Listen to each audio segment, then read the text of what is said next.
My name is Augustus Ramsey, and I am 68 years old. Last night at a dinner party in my own home, my son Spencer threw a glass of ice water in my face. He did this in front of his boss because I had the audacity to ask for a second helping of food. He thought he was putting an old man in his place. What he did not know is that this morning I made 2 phone calls that will change his life forever. The first was to my lawyer to begin the process of evicting him from the house he lives in. The second was to an old friend to have him fired from the job he is so proud of. They think I am a powerless old man living on their charity. They are about to learn that the man they humiliated is the one who owns their entire world. Before I tell you how it all unfolded, please let me know in the comments where you are listening to this story from. And make sure to like this video and subscribe to the channel if you believe that respect for your elders is non-negotiable. This story does not begin with that glass of water.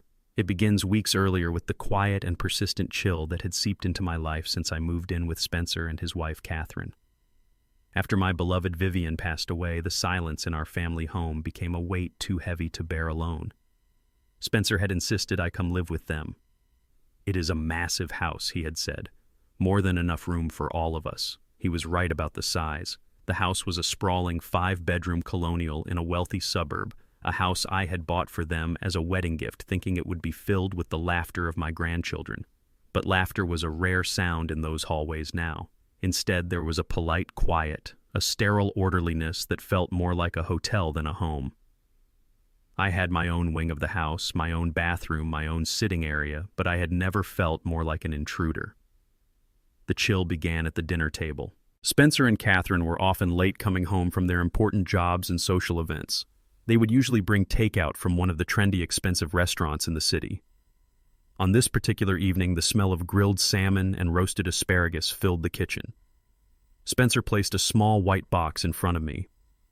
"I got you your favorite dad, grilled salmon," he said with a smile that did not quite reach his eyes. I opened the box. Inside was a piece of salmon that could not have been more than 4 ounces, nestled on a small bed of greens. It looked like a meal designed by a scientist to provide minimum sustenance. Meanwhile, he and Catherine unpacked their own containers, revealing large steaks, baked potatoes loaded with toppings, and creamy spinach. The disparity was glaring. I'm a 68-year-old man, not a large man by any means, but I have the appetite of someone who spent 40 years working in construction. This was not a meal, it was an appetizer. But I said nothing. I just nodded and said, "Thank you, son." As I ate the perfectly cooked but unsatisfying fish, I felt a familiar pang of loneliness. It was not just about the food, it was about the message behind it. You are an expense, Gus. You are a budget line to be managed. Your needs are secondary. I was no longer the patriarch, the provider, the man who had worked his fingers to the bone to give his son every opportunity he never had. I was a resident, a dependent. And my dependency was being measured out in 4-ounce portions of salmon. That night, sleep did not come easily. The small meal left a hollow feeling in my stomach that no amount of water could fill. Around 2 in the morning, I decided to go downstairs for a glass of milk, hoping it might calm the hunger and my racing thoughts. The house was dark and silent. As I reached the bottom of the stairs, I heard voices coming from the living room, a low murmur. It was Spencer and Catherine. I paused in the shadows of the hallway, not wanting to disturb them. But then I heard my name and I froze. It was Catherine's voice, sharp and clear as glass. "Did you see his face, Spencer? He looked like a kicked puppy when he saw that piece of fish." There was no sympathy in her tone, only a cold amusement. Spencer's reply was heavy with a sigh. "He will get over it, Kate. The doctor said he needs to watch his cholesterol anyway. We are just helping him." Helping him. The words were a cowardly excuse, and we all knew it. Catherine laughed, a short, humorless sound. "It is not just about his health, and you know it. It is about the budget. His monthly expenses are starting to add up. The extra groceries, the higher utility bills, the medications. It is not insignificant." I stood there in the dark, my hand gripping the banister so tightly my knuckles turned white. My heart felt like a block of ice in my chest. A budget line. That is all I was to them. The man who funded Spencer's Ivy League education, the man who paid for their lavish wedding, the man who bought the very house they were sitting in, was now being discussed as a financial burden. Spencer's voice was weaker, now defensive. "What do you want me to do? He is my father. I cannot just kick him out." Catherine's response was smooth and laced with venom. Of course not, darling. We are not monsters. But he needs to understand that things are different now. We are the ones in charge. He cannot just expect to live here for free without making some adjustments. He needs to contribute or at least be more mindful of what he costs us. I did not need to hear any more. I turned and walked back up the stairs, my feet silent on the thick carpet. Each step felt heavier than the last. The hunger in my stomach was gone, replaced by a cold, hard knot of betrayal. They were not my family. They were my accountants, and they had just audited my worth and found it wanting. Back in my room, I did not turn on the light. I sat in the dark in my favorite armchair, the one Vivian and I had picked out together so many years ago. On the mantelpiece across from me was a framed photograph of her. It was taken on our 40th anniversary, just a year before she was taken from me. Her smile was radiant, her eyes full of the love and warmth that had been the center of my world. Looking at her picture, the cold knot in my chest began to ache with a profound sadness. Vivian would have been horrified. She was a woman whose love language was abundance. Our home had always been a place of warmth and generosity. The pots on her stove were never small. She cooked for an army even when it was just the two of us. Our house is a place where no one ever goes hungry, she used to say, tapping a wooden spoon on the side of a bubbling pot of stew. It is a place where everyone is welcome. She had tried to instill that same generosity in Spencer. I remembered a time when he was just a boy, maybe 8 or 9 years old. He had a bag of his favorite candies and was reluctant to share them with a friend who had come over to play. Vivian had knelt down beside him and spoken in her gentle but firm voice. "Spencer," she said, "a joy that is not shared is only half a joy. The sweetness of the candy is nothing compared to the sweetness of seeing your friend smile." That little boy had learned the lesson. He had split the bag of candy without another thought. Where did that boy go? I wondered, staring into the darkness. How did he become a man who measured his father's worth in dollars and cents, a man who rationed food under the guise of caring for his health? The woman in the photograph would not recognize the man her son had become. And in that moment, I realized with a painful clarity that I did not recognize him either. The man I had raised, the boy who once shared his candy so freely, was gone. In his place was a stranger, and I was living in a stranger's house. The final crack in the foundation of our relationship appeared a week later during a blistering heat wave. The air was thick and heavy, and the air conditioning unit in my wing of the house, which was older than the main system, chose that moment to finally give up. The air coming from the vents was warm and stale. I mentioned it to Spencer that evening as he was rushing out the door to a tennis lesson. "The AC in my room is not working, son. I think the unit might be broken." Spencer barely broke his stride. "I will get right on it, Dad," he called over his shoulder as he disappeared into the garage. "I will make a call first thing in the morning." The morning came and went, then the afternoon. The temperature in my rooms climbed steadily, turning my comfortable suite into a sauna. I called Spencer's cell phone. He did not pick up. I left a message. Later that evening, Catherine knocked lightly on my door. "I heard about the AC," she said, standing in the doorway, fanning herself with a magazine. "Spencer is just so swamped at work. It totally slipped his mind. These things are so expensive to fix, you know. Have you tried using the ceiling fan? It might be better for you anyway. Less artificial." Her suggestion was so dismissive, so utterly lacking in concern that it left me speechless. For 2 more days I slept poorly, waking up in a pool of sweat. Spencer continued to be swamped and Catherine continued to be unconcerned. I realized with a heavy heart that they were not going to do anything. It was not a priority. My comfort was not a priority. On the 3rd day, I decided I had had enough. I found the number for a reputable repair company myself. They sent a technician out that same afternoon. An hour and $400 later, cool air was once again flowing through the vents. I paid the bill from my own retirement savings. The relief was immediate. Later that evening, Spencer saw the invoice I had left on the kitchen counter. He came to my room looking mildly embarrassed. "Dad, you did not have to do that," he said. "I told you I would handle it." His words were hollow, a pathetic attempt to salvage his image as a dutiful son. I just looked at him and nodded slowly. "I know what you said, Spencer," I said, my voice quiet but firm. "But sometimes a man has to take care of himself." He did not understand the double meaning in my words. He saw it as the end of a minor household problem. I saw it as the end of my willingness to depend on him for anything. The breaking point came 2 weeks later. Spencer and Catherine were hosting a dinner party. This was not a casual get-together with friends. This was an event. The guests of honor were Spencer's boss, a man named Mr. Abernathy, and his wife. Spencer had been talking about this dinner for a month. A potential promotion was on the line, a move into the executive ranks that he coveted more than anything. The entire house was transformed. Caterers moved silently through the kitchen. Catherine had hired a professional florist to arrange elaborate bouquets of white lilies and orchids, and the air hummed with a nervous tension that was almost electric. Catherine was the source of most of it. She moved through the house like a general before a battle, inspecting every polished wine glass and straightened silver fork. Her voice was a sharp, clipped instrument as she directed the staff. She had bought a new dress for the occasion, a sleek black sheath that probably cost more than my first car. She looked me up and down as I came into the living room, her eyes lingering on the simple button-down shirt and slacks I was wearing. "Is that what you are wearing, Gus?" she asked, her smile a little too bright. "It is nice, very comfortable." The unspoken criticism hung in the air between us. Spencer was a nervous wreck. He followed in Catherine's wake, a loyal lieutenant trying to anticipate her every command. He straightened pictures that were already straight and fussed with the wine decanter, his brow furrowed in concentration. He was performing the role of the successful young professional, and the pressure of the performance was making him sweat. About 30 minutes before the guests were scheduled to arrive, they both sat me down in the living room. It was an ambush disguised as a casual chat. "Dad, we are so glad you can join us tonight." Spencer began, his voice strained. "This is a very important evening for me, for us."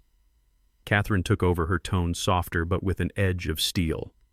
"We just want to make sure the evening goes smoothly. Mr. Abernathy is a little old-fashioned. He appreciates a certain kind of conversation. It would be best if you let Spencer lead the discussion, okay? And maybe we can save the stories about your old construction days for another time. They can be a bit much for some people." I sat there and just nodded. I was a child being given instructions on how to behave at the grown-ups' table. I was a potential embarrassment, a liability that needed to be managed. When the Abernathys arrived, I was polite. I shook Mr. Abernathy's hand. He was a tall man with cold eyes who gave me a brief dismissive smile before turning all of his attention to Spencer. His wife gave a limp handshake and immediately began complimenting Catherine on the house. I quickly became part of the background furniture. The conversation over appetizers was a language I did not speak. They talked about market caps and quarterly earnings and disruptive technologies. They discussed upcoming ski trips to Aspen and summer vacations in Tuscany. I sat silently nursing a glass of water, feeling like a ghost at my own son's table. This was the world I had given him, the life I had worked for him to have. A life of comfort and privilege, far from the dirt and sweat of my own past. I should have felt proud, but instead all I felt was a profound and aching distance. I looked at my son laughing at one of Mr. Abernathy's jokes, his face animated with ambition, and I did not see the boy I had raised. I saw a performer, a stranger, and as the caterers began to bring out the main course, a beautiful platter of slow-cooked barbecue ribs, I felt a hunger that had nothing to do with food. It was a hunger to be seen, to be acknowledged as more than just a silent old man in a comfortable shirt. The main course was served on pristine white plates by a silent catering staff. It was slow-cooked barbecue ribs with a side of garlic, mashed potatoes, and green beans. The aroma was intoxicating, a rich, smoky sweetness that made my stomach ache with genuine hunger. A plate was placed in front of me. On it were 2 small ribs, maybe 4 inches long each, a single, elegant scoop of potatoes, and a small, tidy bundle of beans. It was a beautiful plate. It was also a child's portion. I looked around the table. Spencer's plate was piled high with at least half a rack of ribs. Mr. Abernathy had a similar serving. Everyone was eating with enthusiasm, talking and laughing as they enjoyed the feast. I ate my 2 ribs slowly. They were delicious, tender, and falling off the bone. They were gone in less than 5 minutes. The hunger in my stomach was no longer a dull ache. It was a sharp, insistent pang. But it was more than physical hunger now. A slow, burning indignation was rising within me. I was not a guest who needed to be polite. I was not a child who needed his food monitored. I was the man who had paid for this entire spectacle, though no one at the table seemed to remember that. I was a 68-year-old man in a house of plenty, and I was still hungry. I looked at the center of the table. A large silver platter gleamed under the soft light of the chandelier. It was still laden with ribs. There were dozens of them piled high, a testament to the abundance Catherine wanted to project. The irony was suffocating. I watched Spencer as he laughed at a story his boss was telling.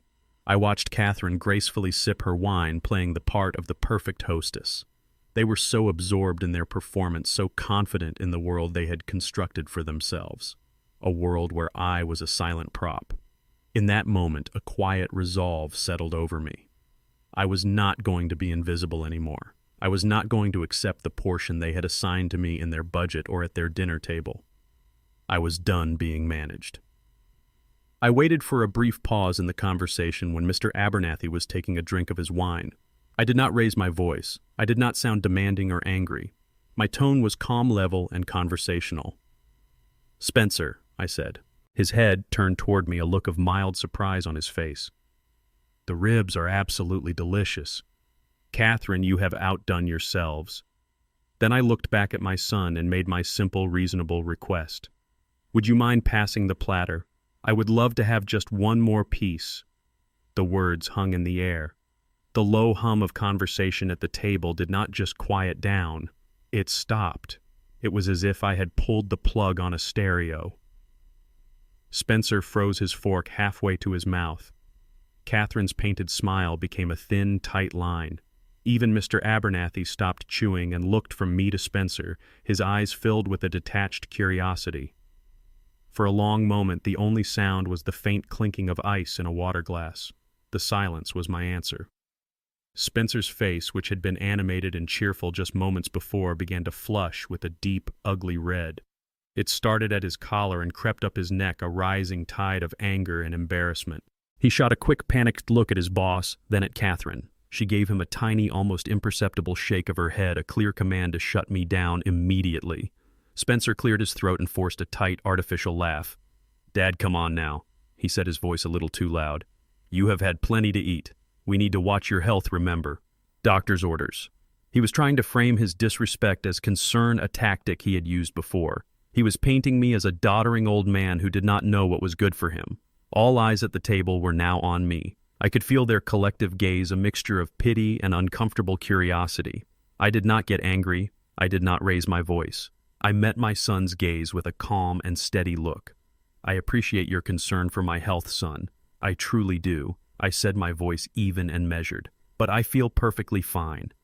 The doctor said to be mindful of what I eat, not to starve myself. There is plenty of food left on that platter. I am simply asking for one more piece." My calmness seemed to unnerve him more than any outburst would have. I was not playing the part of the confused old father. I was being a rational adult, and it was making his refusal look absurd and controlling. Catherine saw Spencer faltering and quickly jumped in to rescue him. Her voice was syrupy sweet. "Gus, Spencer is just thinking of you," she cooed. "Besides, we have a wonderful chocolate lava cake coming out for dessert. It is to die for. You should really save some room for that." She was trying to distract and dismiss me, to treat my request like a child's tantrum that could be soothed with the promise of a sweet treat. I did not even look at her. I kept my eyes fixed on Spencer. He was the one who needed to answer. He was the head of this table, or so he wanted everyone to believe. "Spencer," I said again, my voice softer now, but with an unyielding firmness. "The platter, please." It was a direct challenge to his authority in front of the one man he desperately wanted to impress. He was trapped, and the pressure was causing his composure to crack. His forced smile vanished, replaced by a sneer. "I said that is enough, Dad." His voice was a low growl, now stripped of all pretense. "Now let's just drop it. You are making a scene." Making a scene. The accusation was a slap in the face. I was the one being denied a basic courtesy, yet I was the one being accused of causing a disturbance. I looked at the other guests. Mrs. Abernathy was staring intently at her mashed potatoes as if they held the secrets of the universe. Her husband, though, was watching the exchange with a keen, analytical interest. He was not just a guest, he was a judge. And my son was failing the test. I knew I had pushed him as far as he could go. I had one final thing to say. I leaned forward slightly, my voice still quiet but carrying the weight of years of disappointment. "Son, all I asked for was a piece of food in a house that you know is full of it. I am not the one making a scene here. I am simply asking for the same small courtesy you would show to any other guest at this table, nothing more." My words were calm, and they were true, and the truth of them was more than he could bear. My final words hung in the air, a simple and undeniable truth. And for a man like my son, who had built his life on a foundation of performance and image, the truth, was an intolerable assault. I saw something snap behind his eyes. The performative anger, the embarrassment, the frustration, it all melted away and was replaced by a pure, blank, white-hot rage. His face lost all its color. His knuckles were white where he gripped his fork. He did not look at me. He looked at the heavy crystal glass of ice water sitting next to his plate. I watched him in what felt like slow motion. I saw the decision being made. I saw the muscles in his jaw clench. His hand released the fork and moved with a terrifying deliberation toward the glass. Condensation dripped from its sides onto the white tablecloth. His fingers wrapped around it, his hand trembling not with hesitation but with fury. He raised it. For a split second, I thought he was just going to take a drink to calm himself. It was a foolish, hopeful thought. Then, with a guttural sound that was more animal than human, he lunged forward and threw the entire contents of the glass into my face. The shock was absolute. It was not just the cold, which was a violent jolt that stole the breath from my lungs. It was the impact of the ice cube striking my cheek and my forehead like a spray of frozen gravel. Water flooded my eyes, blurring the scene in front of me. It poured down my nose and into my mouth, tasting of nothing. It ran down my chin, down my neck, soaking the collar of my shirt and spreading a cold, damp stain across my chest. For a moment I could not move, I could not breathe, I could not think. I just sat there dripping, stunned into a state of suspended animation. The world came back into focus with a sound. A loud thud as Spencer slammed the empty glass back down on the table. And then there was silence. A silence so complete, so profound, it felt like the entire world had gone dead. It was a vacuum where the polite dinner party chatter used to be. I blinked the water from my eyes and the scene clarified into a horrifying tableau. Spencer was standing now, his chest heaving as if he had just run a marathon. His face was a mask of disbelief as if he could not quite comprehend what he had just done. Across from him, Catherine had both hands over her mouth, her eyes wide with what looked like genuine shock for the first time that night. Mrs. Abernathy let out a small, strangled gasp. Her husband, Mr. Abernathy, was perfectly still. His face was no longer curious or amused. It was a mask of cold contempt. He was looking at my son not as a promising employee, but as a liability, a man with a fatal character flaw. In that moment, I knew my son's promotion was gone forever. The humiliation washed over me, a wave of heat that fought against the cold water still clinging to my skin. I was a 68-year-old man being punished like a disobedient child by my own son in front of strangers. The dripping water felt like tears that my pride would not let me shed. The shock and the shame were a physical weight, but then as the seconds stretched on, something else began to rise through the icy depths. It was not anger, not the hot, blinding rage that had possessed my son.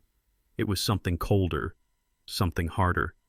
It was clarity, a perfect and terrible clarity.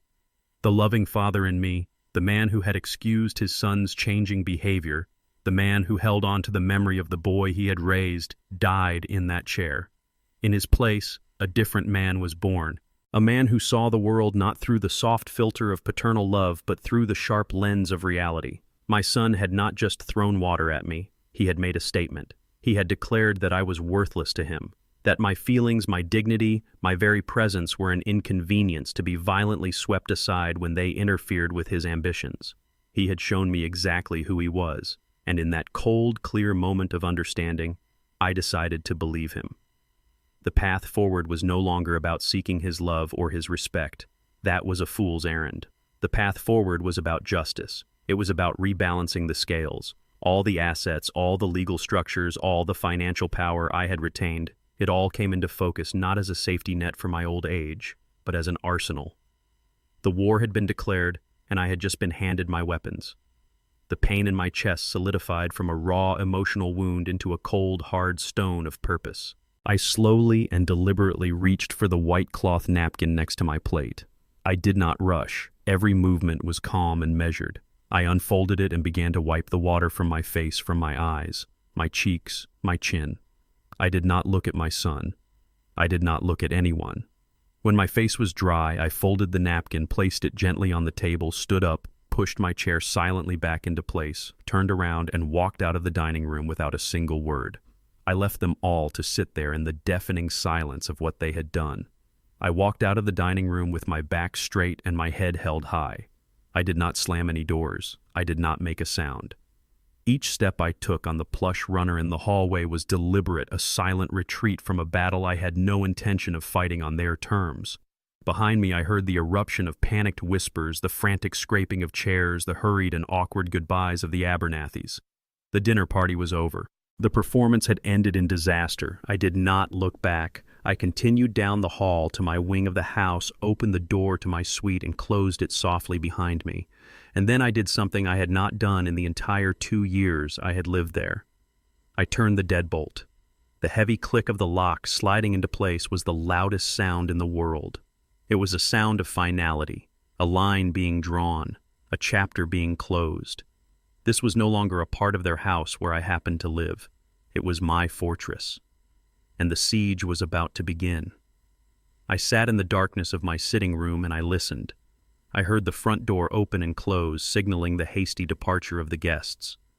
Then I heard footsteps approaching my door, quick and hesitant. A soft knock. "Dad." It was Spencer's voice, muffled by the thick wood. "Dad, are you okay? Can you please open the door?" I remained silent. "I just want to talk." "I am sorry." "Okay. I am so sorry. I do not know what happened back there. I was just under a lot of pressure. Mr. Abernathy was there, and you were pushing me, and—" His apology was a pathetic cascade of excuses, a symphony of self-pity. He was not sorry for what he did. He was sorry that he had revealed his ugly true self in front of his boss. He was sorry for the consequences he would now inevitably face. His regret was entirely for himself. His words meant nothing to me. They were just noise. After a few moments of my continued silence, I heard Catherine's sharp whisper, "Spencer, that is enough. Just leave him be." Then her voice replaced his at the door, dripping with a false saccharine sweetness that was more insulting than Spencer's rage. "Gus, it is Catherine. We are both very worried about you. Spencer is just beside himself with guilt. Please, do not be upset. We are all just very stressed. Why do not you come out and have a glass of wine with us? We can talk this all through." Her offer was absurd. She spoke as if this were a minor disagreement, a simple misunderstanding that could be smoothed over with a drink. They did not understand the magnitude of what had just happened. They could not. Another knock, this time a little more insistent. "Gus, please." I held my breath and remained perfectly still. Finally, I heard them give up. I heard their footsteps retreat down the hallway. I could picture the scene perfectly. They would go to the living room, pour themselves a stiff drink, and dissect the evening's catastrophe.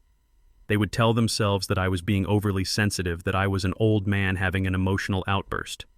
"Just give him some space," they would say to each other. "He will have forgotten all about it by morning." They imagined me in my room weeping or raging or simply staring at a wall in a state of senile confusion. They thought my silence was the silence of a victim.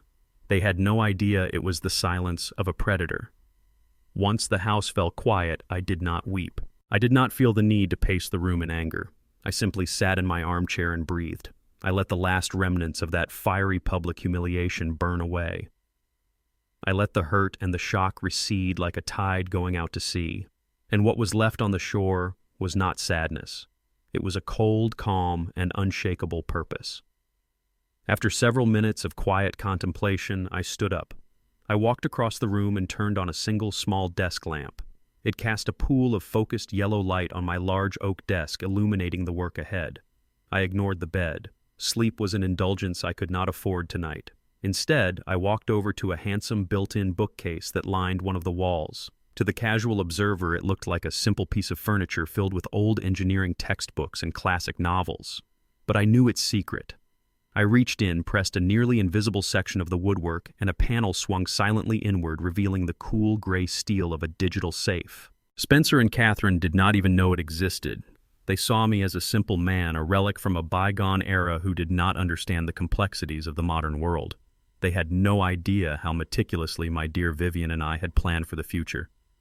I entered the code, a sequence of numbers that represented Vivian's birthday. The heavy steel door swung open with a soft hydraulic hiss.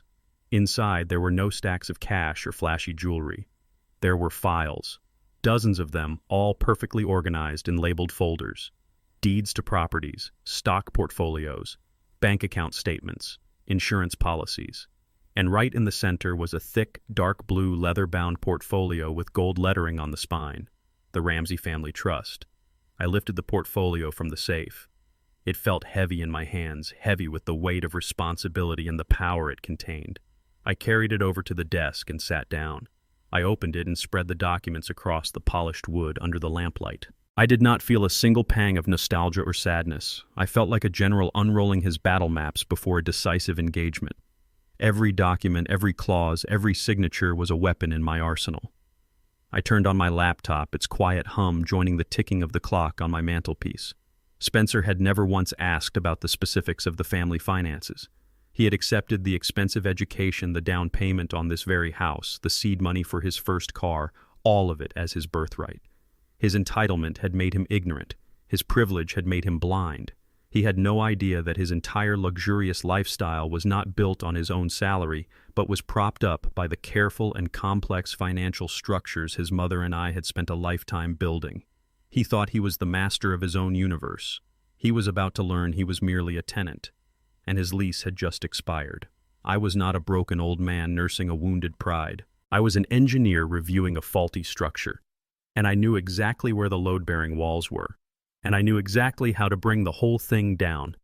I picked up my phone, looked up a number in my contacts, and made my first call. The voice that answered was old and familiar, the voice of my lawyer and my friend of 40 years. "David," I said, my voice low and steady.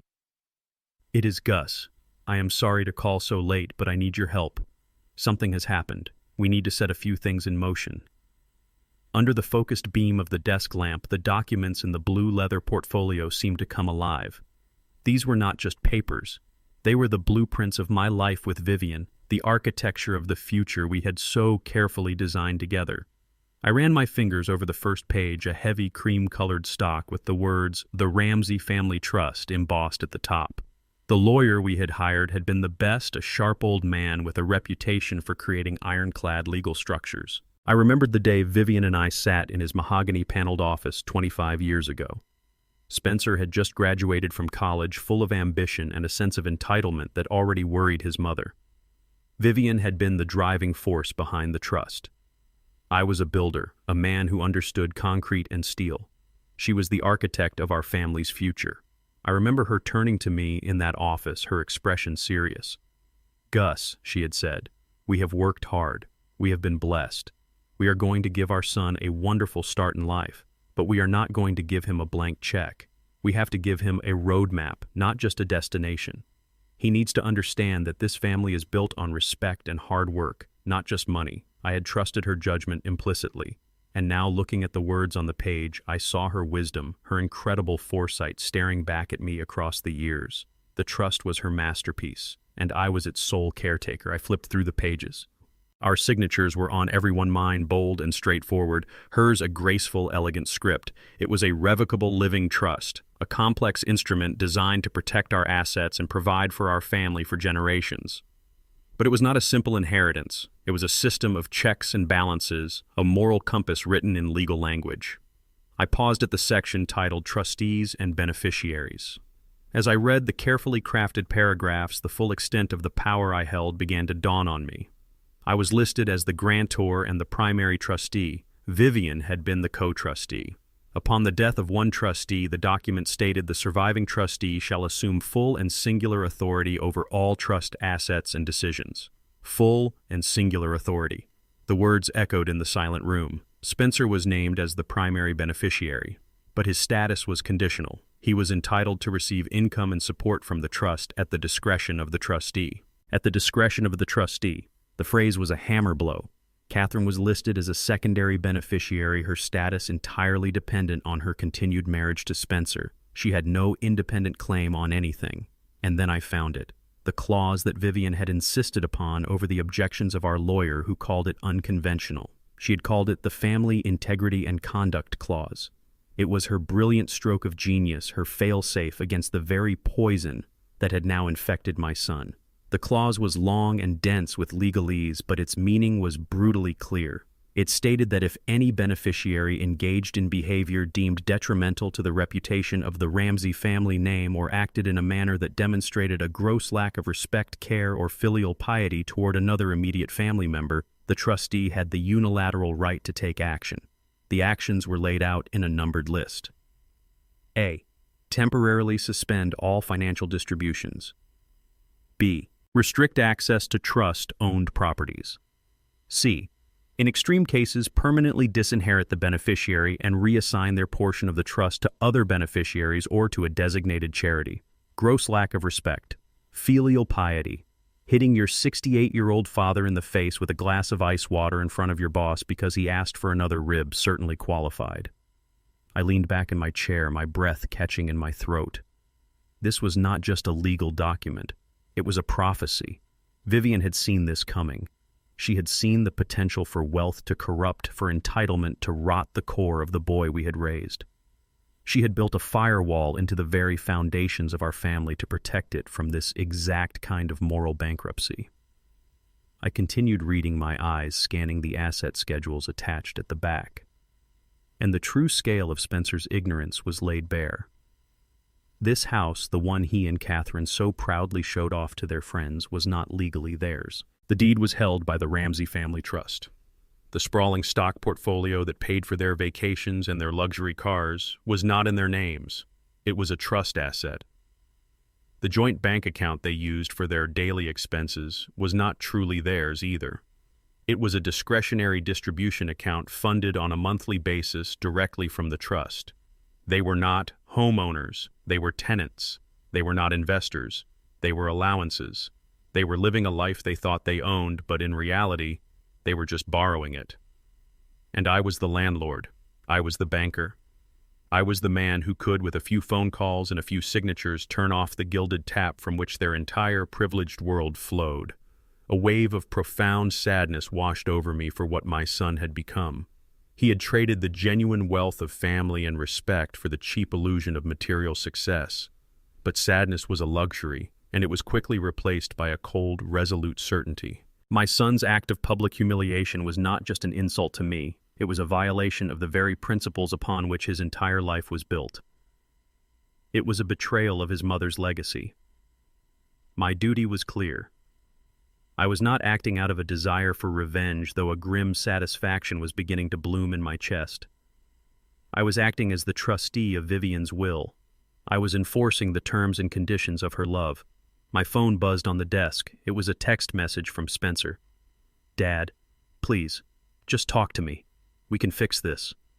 I looked at the message and a bitter smile touched my lips. He still thought this was about a family argument.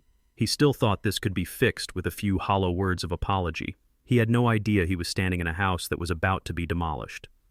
I put the phone down without replying. My work was not finished yet. The trust was my primary weapon. But I had one more in my arsenal, an ace in the hole, a personal promise made between two old friends. I pulled another file from the safe, a much thinner one containing a single contract, and I prepared to make my second call of the night. The trust was the legal foundation of my plan, but the second document I pulled from the safe was the emotional cornerstone. It was a simple manila folder labeled with a single word, "Innovate."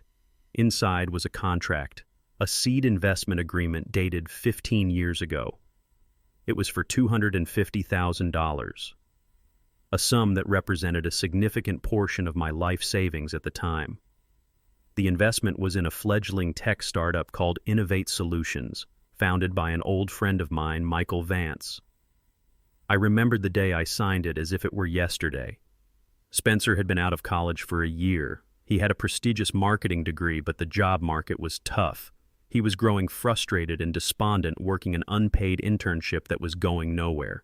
He felt like a failure. Every evening he would come home looking defeated, the ambition and confidence the university had instilled in him slowly eroding away. It was painful to watch. Around that time, Michael had reached out to me. We had known each other since we were young men working on the same construction sites. I was a structural engineer. He was an electrical genius. We had always respected each other's work ethic. Now Michael had started his own company, a brilliant idea for a new kind of software, but he was struggling. He was a creator, not a businessman. He was on the verge of losing everything. He had called me not to ask for money, but just to talk to an old friend to vent his frustrations. We met for a beer in a quiet old bar we used to frequent. He laid out his business plan, his vision. It was impressive, but he could not secure the funding he needed to hire a proper sales and marketing team. Without them, his brilliant product was going to die on the vine. As I listened to him, an idea began to form in my mind, a solution that could solve both of our problems. "I have some money saved up, Michael," I said to him after he had finished. "It is a risk for me, but I believe in you. I will give you the $250,000 you need." Michael had been stunned into silence. Then tears had welled up in his eyes. He tried to refuse to say it was too much, but I stopped him. "There is a condition," I continued, my voice steady, "a non-negotiable one. My son Spencer, he has a degree in marketing. He is smart, he is ambitious, but he needs a chance. You will hire him. You will create a position for him as a junior marketing associate. You will mentor him. You will give him the opportunity to prove himself. And I need your word on one more thing, Michael. This is not just business. This is family. If he ever gets into real trouble, if he ever loses his way, I need to know that I can call you and you will listen. Not as a CEO to an investor, but as a friend to a friend. We will handle it together." Michael had grabbed my hand across the table, his grip firm and his eyes filled with a profound gratitude. "Gus," he had said, his voice thick with emotion. "Anything. You are not just saving my company. You are saving my family. Consider it done." We had a lawyer draw up the investment papers, but our real contract was sealed with that handshake. Spencer was overjoyed when I told him. I did not tell him the full story, of course. I told him my old friend Michael had an opening, that I had put in a good word for him. Spencer got the job. And to his credit, he thrived. He was good at it. He was a natural marketer. He climbed the ladder at Innovate Solutions with impressive speed. Over the years, I think he forgot that his start had been a gift. He convinced himself that he had earned that first opportunity entirely on his own merits. He saw himself as a self-made man just like his father. He had no idea that the foundation of his entire career was a secret deal made in a dusty old bar, a deal born from a father's love and an old friend's desperation. He thought he was indispensable to the company. He had no clue that his employment was conditional not on his performance, but on a promise made between two old men. This contract, this memory, it was my ace in the hole. The trust would take away his wealth and his home. But this would take away his pride. It would shatter the central myth of his life, the story he told himself about his own success. It was a cruel thing to do, but I knew it was necessary. To rebuild a man, you first have to tear down the false idol he worships, and my son worshipped at the altar of his own accomplishments. It was time to show him that the altar itself was built on sand. I picked up my phone again and scrolled through my contacts until I found the name Michael Vance. I took a deep breath. This was the final piece of the plan. This was the call that would complete the demolition. I pressed the button. I sat at my desk for a long moment, the two crucial documents lying before me like a declaration of war. The house was completely silent. Spencer and Catherine were likely asleep, dreaming their untroubled dreams in a home they did not own, supported by a career they did not truly earn. The time for deliberation was over. The time for action had arrived. I picked up my phone and made the first call. It was to David Miller, my lawyer, and a man I had trusted for over 40 years. He picked up on the third ring, his voice thick with sleep. "Gus, is that you? Is everything okay?" he asked, his professionalism immediately kicking in. "Everything is about to be David." I said, my voice was calm and steady, a perfect mirror of the quiet resolve in my heart. "I am sorry for the late hour, but I need you to initiate a few things first thing in the morning. I need you to freeze all discretionary distributions from the Ramsey Family Trust to its beneficiaries. Effective immediately." There was a pause on the other end of the line. I could hear the rustle of sheets as he lightly sat up in bed. "Gus, that is a significant move. Are you absolutely certain?" "I have never been more certain in my life, David," I replied. "Refer to the Family Integrity and Conduct Clause, Section 4, subsection B. The conditions for this action have been met in full. Secondly, I need you to prepare the legal notices for an eviction at the property located at 125 Elm Street. The trust is liquidating the asset." The silence on the other end was longer this time. I knew what he was thinking. This was not just a financial decision, it was a familial earthquake. Understood, Gus. He finally said, his voice now all business. I will have my team start on it at 9 a.m. sharp. I will need a formal statement from you. We can handle that tomorrow. Thank you, David, I said, and ended the call. The first pillar of their world was set to crumble. I did not hesitate. I immediately dialed the second number. It was the personal cell phone of Michael Vance, the founder and CEO of Innovate Solutions. He answered almost immediately, his voice alert and energetic even at this late hour. Gus, he said with genuine surprise. It is good to hear your voice, but I have a feeling this is not a social call. You always were sharp, Michael, I replied. I am calling about a promise we made a long time ago. The one we made in a bar over a handshake. The line went quiet. I knew Michael was traveling back in time with me to that dusty old tavern when his dreams were on the verge of collapse and my son's future was uncertain. I remember it like it was yesterday, Gus, he said, his voice now softer, more serious. You saved me that day.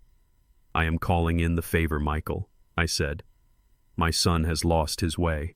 He has forgotten the value of respect, the foundation upon which everything else is built. It is time for him to learn a lesson that only a hard fall can teach. There was no hesitation in Michael's voice.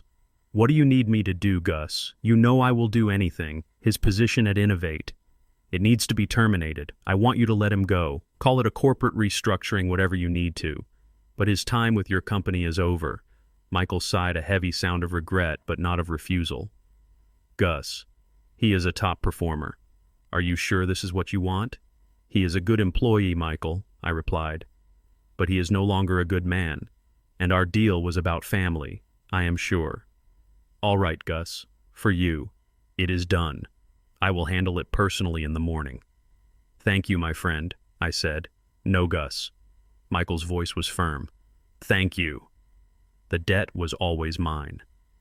I ended the call and placed the phone back on the desk. The 2 calls had taken less than 5 minutes. In that short time, I had signed the demolition order for my son's entire life. I felt no joy, no triumph, only a grim and profound finality. The wheels were in motion. There was no turning back now. For the first time since that glass of water hit my face, I felt a sense of peace. I stood up, turned off the desk lamp, and went to bed. I knew that when the sun rose, the world would be a very different place, and I would sleep soundly knowing I had finally done what had to be done. I woke up the next morning to the first real silence I had experienced in that house. It was not the tense, awkward silence of the past few weeks. It was a silence of completion, of peace. I did not leave my suite. I had a small coffee maker and a mini fridge in my sitting area. I made a pot of strong black coffee just the way Vivian used to like it and sat in my armchair watching the sun climb into the sky. I did not feel anxious or vengeful. I felt calm. I had set the gears of a great machine in motion. Now all I had to do was wait and listen for the sound of it grinding to life. The first sounds of panic began around 11:00 in the morning. I knew Catherine's schedule. Tuesday was her day for what she called retail therapy. It was her way of rewarding herself for the hardship of living such a privileged life. I could picture the scene as if I were watching it on a screen. I saw her in one of those exclusive boutiques downtown, the kind where the price tags are hidden and the air smells of expensive leather and French perfume. She would have selected a new handbag, something absurdly priced, and placed it on the counter with a practiced air of casual ownership. She would hand over her platinum credit card without a second thought.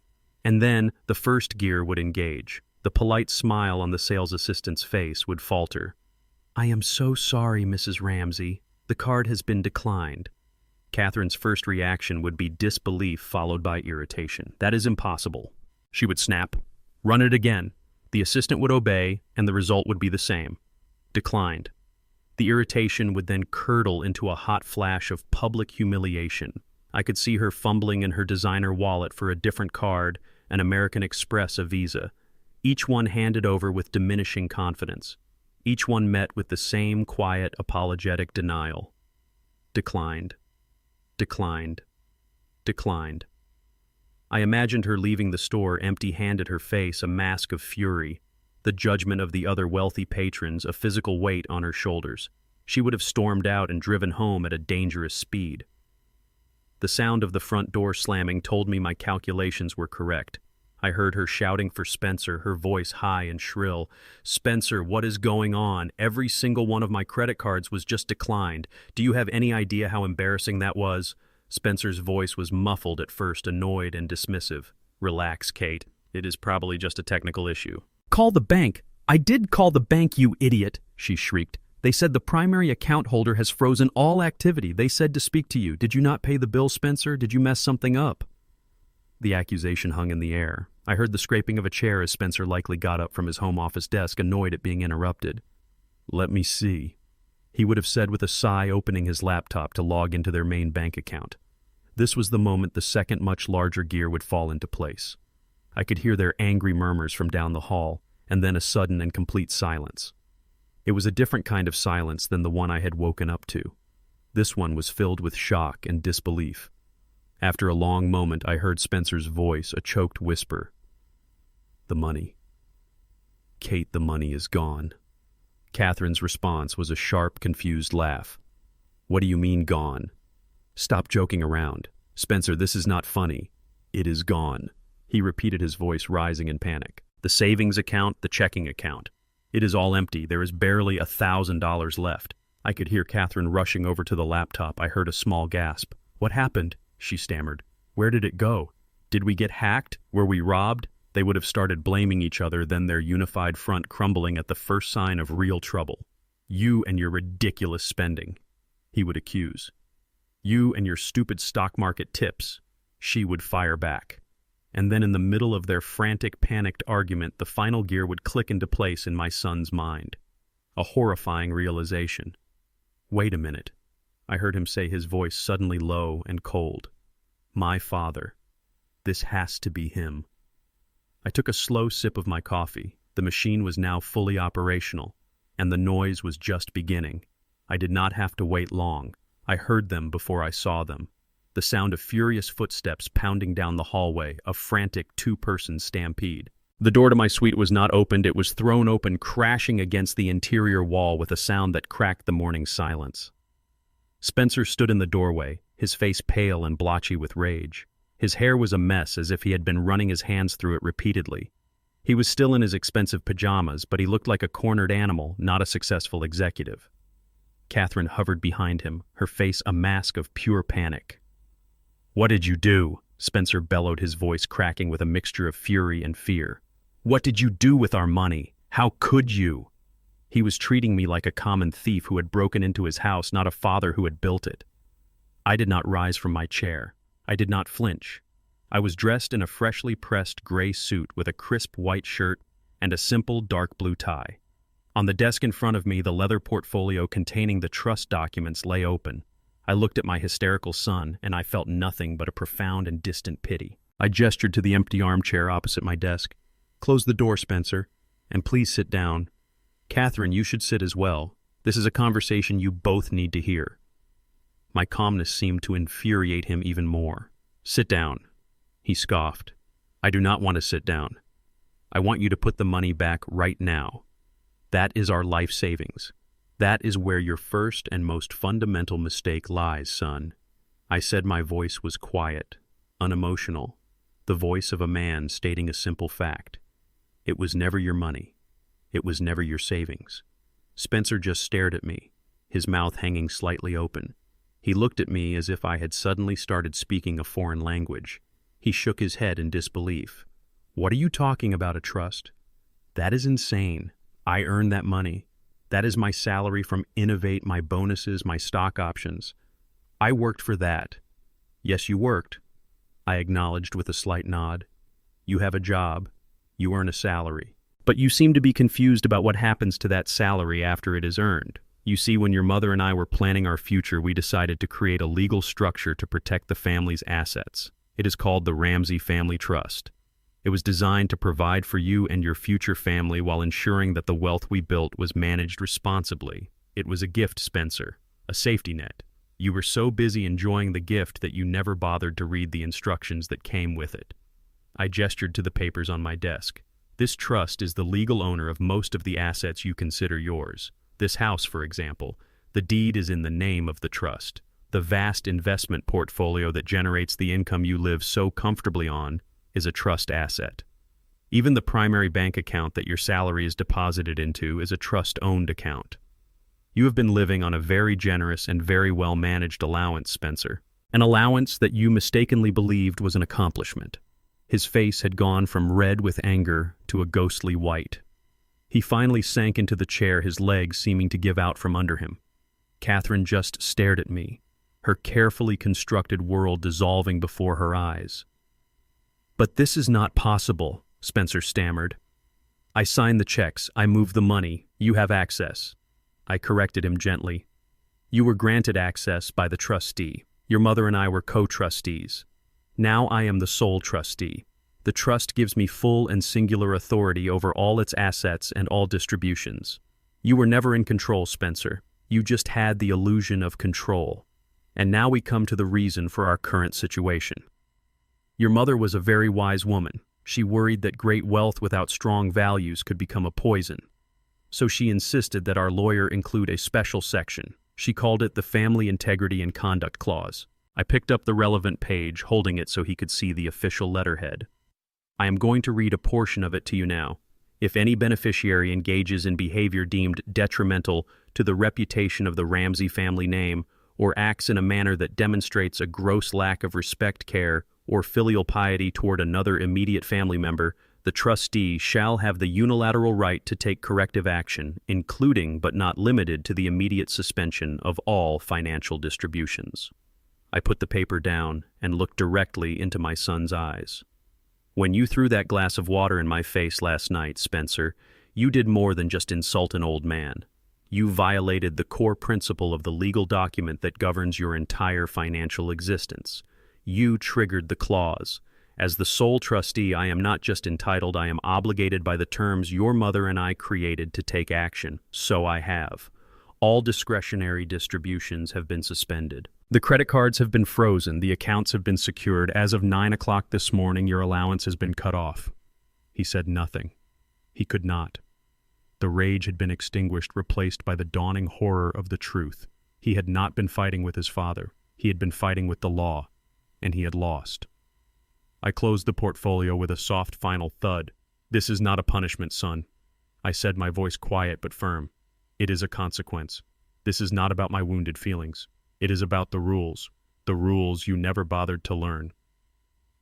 Spencer stared at me, his face a canvas of disbelief and dawning horror. He tried to speak, but only a strangled sound came out. He looked like a man who had been told the sky was green his entire life and was only now being forced to look up. Catherine was the first to find her voice, though it was a thin, trembling whisper. "This is not possible. Our names are on the mortgage. We signed the papers." I almost smiled at her naivety. "You signed residency papers, Catherine," I said, my voice still maddeningly calm. "You signed an agreement to live in and maintain a property owned by the trust. You were given the responsibility of paying the property taxes and upkeep from the funds distributed to you by the trust. It was a very effective way to teach you financial responsibility. Or so your mother and I had hoped." Spencer finally found his voice a roar of desperation. "I will not let you do this. This is a scare tactic. We will get a lawyer. We will fight this in court. You cannot just steal everything we have worked for." As the last word left his mouth, a sound echoed through the house, the clear, polite chime of the front doorbell. The timing was so perfect it was almost poetic. They both jumped at the sound, their nerves stretched to the breaking point. I, however, did not move. I simply looked at my son. "You should probably answer that, Spencer," I said. "It is for you." He looked at me, his eyes narrowed with suspicion. Then he turned and stormed out of my study with Catherine trailing nervously behind him. I did not need to see what was happening. I had planned it. I could hear the scene unfolding from down the hall. I heard Spencer wrench the front door open. I heard a man's formal professional voice. "Are you Spencer Ramsey?" A moment of silence, then Spencer's confused reply. "Yes, I am. I am an officer of the court, sir." The man's voice continued. "I am here to serve you with a legal notice." I heard the rustle of an envelope being handed over. I pictured the confusion on my son's face turning to anger as he tore it open and read the first few lines.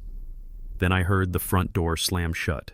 A moment later, Spencer was back in the doorway of my study. He was waving the official-looking document in his hand, a single piece of paper that had just shattered the second pillar of his world. His face was no longer just angry, it was contorted with a wild, panicked fury. "What is this?" he screamed, his voice cracking. "What in the hell is this?" "It is an eviction notice." "An eviction notice. It says we have 30 days to vacate the premises." 30 days? Is this your idea of some sick, twisted joke? I looked at the trembling paper in his hand and then back at his face. "It is not a joke, Spencer," I said. "It is a legal formality. It is the logical next step." He just stared at me, uncomprehending. "As I just finished explaining to you both, the Ramsey Family Trust is the legal owner of this property. Your name is not on the deed. Your wife's name is not on the deed. You were never the owners. You were simply residents living here under the terms of the trust agreement you signed, but never bothered to read. As the sole trustee, I have what is called a fiduciary duty.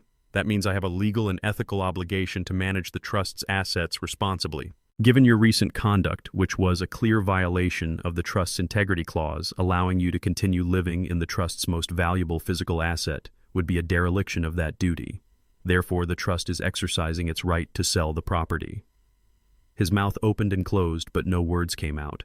He looked from me to Catherine, who had her hand pressed against her chest as if to keep her heart from beating out of it. I delivered the final lines with a cold, surgical precision. "You are not being kicked out of your home, Spencer. You are being formally asked to leave a property that was never yours to begin with. The law requires a 30-day notice period, which I have made sure to provide. I believe that is more than fair. You should probably discuss your options with your lawyer." I paused for a beat. "Oh, wait. That is right. You will need money to hire one, won't you?" The words landed in the silent room with the force of a physical blow. The fight drained out of him, completely replaced by the hollow, vacant look of utter defeat. In the span of less than 15 minutes, he had lost his fortune and his home, and he was finally beginning to understand that this was only the beginning. Spencer stood there holding the eviction notice as if it were a venomous snake, his hand trembling so violently the paper rattled. He looked utterly broken, a man hollowed out from the inside. Catherine was leaning against the doorframe, her face buried in her hands, her shoulders shaking with silent sobs. The silence in the room was thick with the weight of their shattered reality. Just when I thought the silence could not get any deeper, a sound cut through it. The cheerful electronic ringtone of Spencer's cell phone. It was an obscene noise in the funereal atmosphere of the room. He fumbled in the pocket of his pajamas, his movements clumsy and uncoordinated. He looked at the screen, a flicker of confusion on his face. "It is Michael Vance." He whispered as if the name itself was a strange and foreign object. He answered the call, his voice a weak and trembling hello. I watched him as he listened. I saw the last vestiges of color drain from his face, leaving it a waxy gray. I saw his eyes widen in disbelief, and then in a final crushing understanding. His side of the conversation was short, consisting of only a few choked monosyllables. "What?" he stammered. "What do you mean the entire department is being restructured? But I am the top marketing director. My performance reviews." "No, I understand. Yes, sir. Goodbye." He lowered the phone from his ear, his arm dropping to his side as if it weighed 1,000 pounds. He did not seem to be breathing. That was Michael. He said to the empty air, his voice a dead monotone. "The company is downsizing. They have eliminated my position. My job is gone." He slowly lifted his head and his empty eyes finally met mine. The last piece of the puzzle clicked into place for him. A horrifying and complete picture of his own destruction. "That was you too," he whispered. It was not a question, it was a statement of fact, acknowledging the last piece of his ruin. I did not deny it. I simply gave a slow, deliberate nod. "Yes, son. That was me." I stood up from my desk for the first time since they had entered the room. I was not just a trustee anymore. I was a father about to deliver the final and most important lesson of his son's life. "You think this was about money or property, Spencer?" I began, my voice quiet but filling the silent room. "You think this was about revenge for a moment of disrespect? You are wrong. It was never about those things. The money, the house, they are just tools. They can be earned, and as you have just learned, they can be taken away in an instant. You were so proud of your career of being a self-made man who had climbed the ladder at a prestigious company. But you were never self-made. Your career was built on a foundation you never knew existed, a foundation of a father's love and an old friend's loyalty, a foundation you never once acknowledged and never showed any gratitude for. For the past several years, you and your wife have treated me not as your father, but as a line item on your monthly budget, an expense to be managed and minimized. You rationed my food in my own home. You ignored my basic needs. You made me feel like a ghost, a burden. You valued the opinion of your boss more than the dignity of the man who raised you. The glass of water you threw in my face was free Spencer. It cost you nothing in the moment. But the lesson I am teaching you now will cost you everything you thought you owned, because you have a fundamental misunderstanding of value. True worth is not in your bank account. It is not in the title on your business card or the square footage of your house. True worth is in your character. It is measured by how you treat the people who loved you into existence. It is measured by the respect you show to those who paved the way for you. You disrespected me. But worse than that, you disrespected the memory of your mother, the woman who taught you how to be a good and decent man. You failed her test son. You failed every test of character that was ever put in front of you. I have taken away your house, your money, and your career. I have stripped away all the things you hid behind. Now there is nothing left but you. A man with nothing. Go out there and find out what that is worth. Go out there and for the first time in your life, build your own table. 2 weeks later, I was sitting in the quiet calm of the business class lounge at JFK International Airport. The chair I was in was made of soft black leather, and it was more comfortable than any piece of furniture in the house I had just left behind. Through the vast floor-to-ceiling windows, I could see massive airplanes taking off and landing, their movements slow and graceful against the backdrop of a clear blue sky. A quiet jazz melody played softly through hidden speakers, and the air smelled of good coffee and possibility. I took a slow sip of my drink, a fine single malt scotch, a small luxury that I no longer had to justify or hide. For the first time in years, I felt a profound sense of peace. The storm was over. The demolition was complete. The silence I was sitting in now was not the silence of tension or of absence. It was the silence of serenity. I reached into the inner pocket of my travel blazer and pulled out my ticket. I did not need to check the flight number or the gate.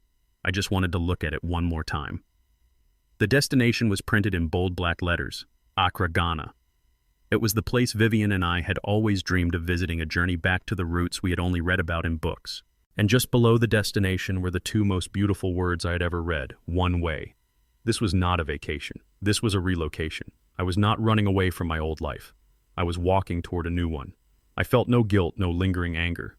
I had made my decisions with the cold clarity of a surgeon. The operation had been painful, but it had been necessary to cut out the disease of disrespect that had been poisoning my family.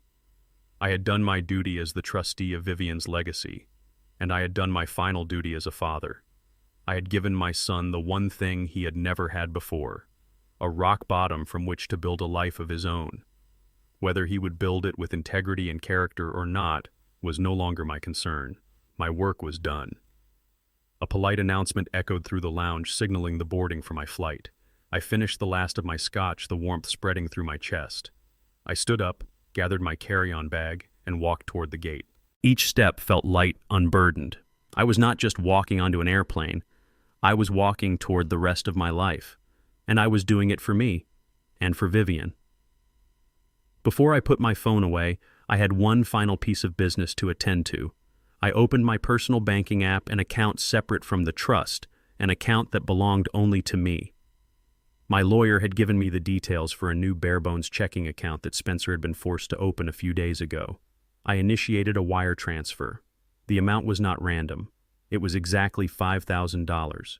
It was not enough to give him comfort, but it was enough to provide a foundation. It was enough for a security deposit on a modest apartment and the first month's rent. It was a chance, not a handout.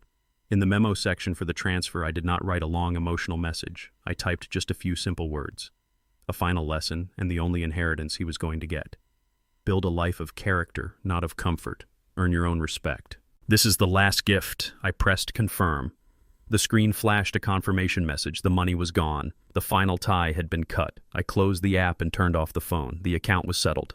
As the airplane climbed through the clouds, I watched the coastline of America recede until it was just a thin line between the vast blue of the ocean and the endless blue of the sky.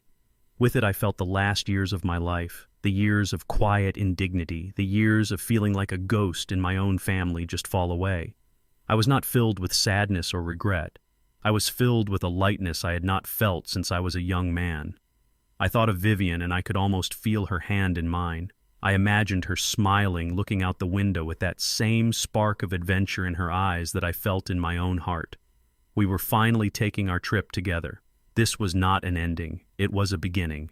I do not know what awaits me in this new chapter of my life, but I know I will meet it on my own terms. My son's journey is his own now. I gave him a clean slate.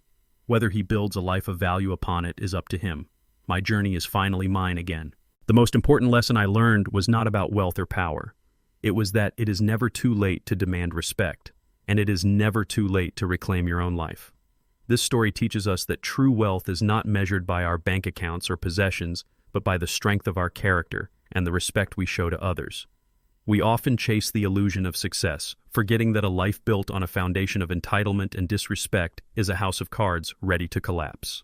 The most valuable inheritance we can receive or give is not money, but the wisdom to know what truly matters. It is a powerful reminder that while money can be lost and regained, a loss of dignity and character is a far greater poverty. What would you have done in my situation? Let me know your thoughts in the comments below, and don't forget to like and subscribe for more stories.